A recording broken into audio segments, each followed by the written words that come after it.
trial in this court recently or at any time? No, I have not. This is being first. Just a little breakdown on this. The Crown is asking, first of all, for these tickets to be, for the trial on both matters to be heard at the same time because it involves the same circumstances and the same witnesses. Do you have any objection to that? No, I do not. All right. So the process will be that the Crown will call out one witness, ask questions of that witness. After that witness has been questioned by the Crown, you can ask questions.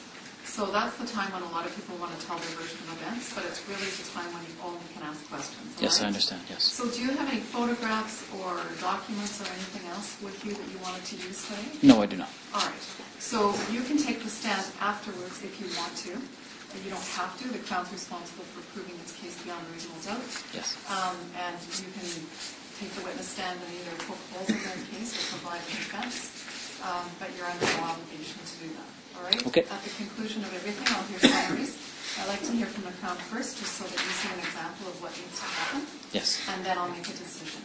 Okay. All right? So just have a seat at that table. Do Okay. you need a pen to keep notes or anything?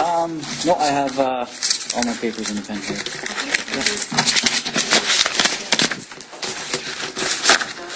Okay, the blue stuff there. If you need.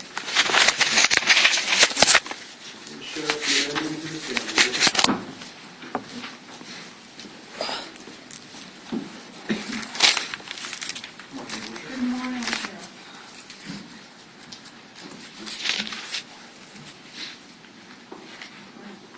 Do you wish to affirm or do you wish to swear an oath in the Bible? Swear. Put the Bible in your right hand and state your full name for the record, please. My name is. And do you swear that to be given by you shall be the truth, the whole truth, and nothing but the truth to help you God? I do. Thank you. Go ahead. Thank you, ma'am. Officer Norman, I understand, sir, you're a member of the Alberta Sheriff's Department, Yes, sir. so employed, sir, and I was, sir. on that day, officer, did you issue 2 traffic violation tickets to? I did. And how did Mr. identify himself to you, sir? Via his driver's license. And what did you do with that driver's license upon receipt? I compared the picture ID and the gentleman that was driving the vehicle, and noticed that it was one of the same. And I take it at the time, officer, that Mr. operated the motor vehicle?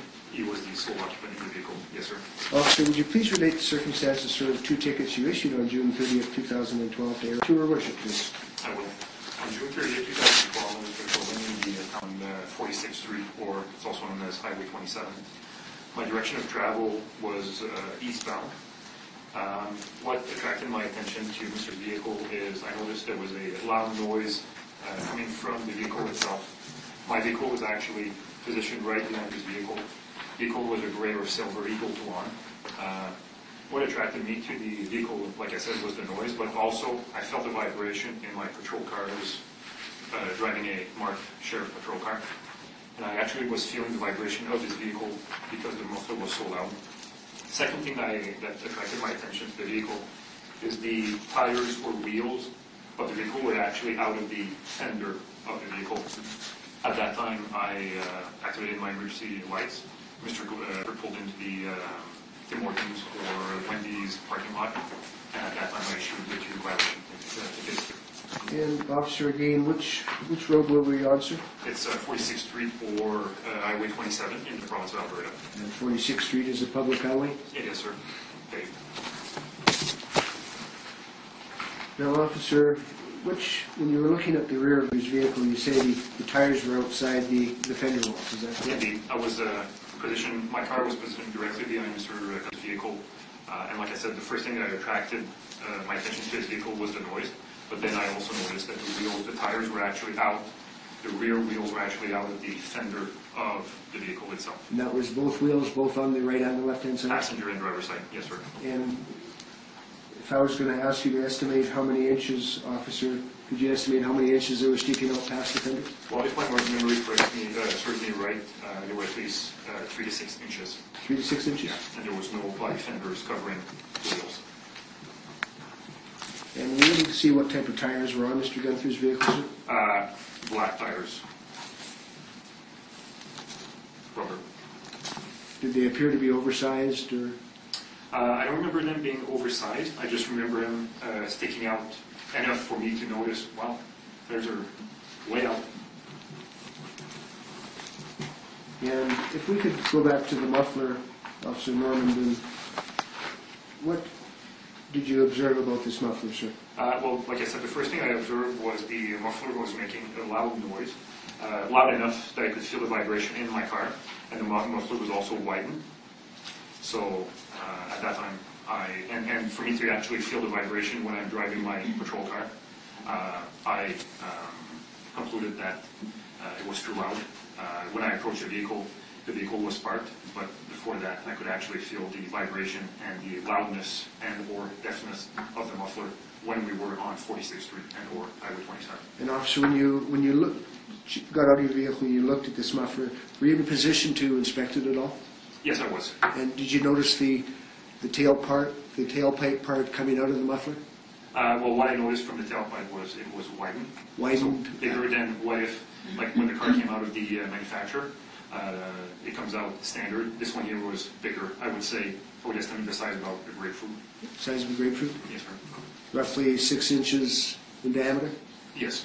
And I guess, obviously 6 inches diameter, it would have tapered down to roughly what size before it joined the muffler? Sorry, can you rephrase the question? Yeah. You said the hole that the tailpipe was widened is roughly Yes. the size of a grapefruit, Yes. 6 inches. Yeah. And it tapered down to what size where it entered onto the muffler? I didn't notice what side it tapered when it came onto the header or muffler. Like the width of the exhaust was the size of the grapefruit, and I didn't notice after what size it went back down. But it was considerably bigger than... Yes, it was. The exhaust itself was the size of a grapefruit. Thank you, officer. I have no further questions. Please remain standing for anything that I have to ask you, sir. Yes, I do.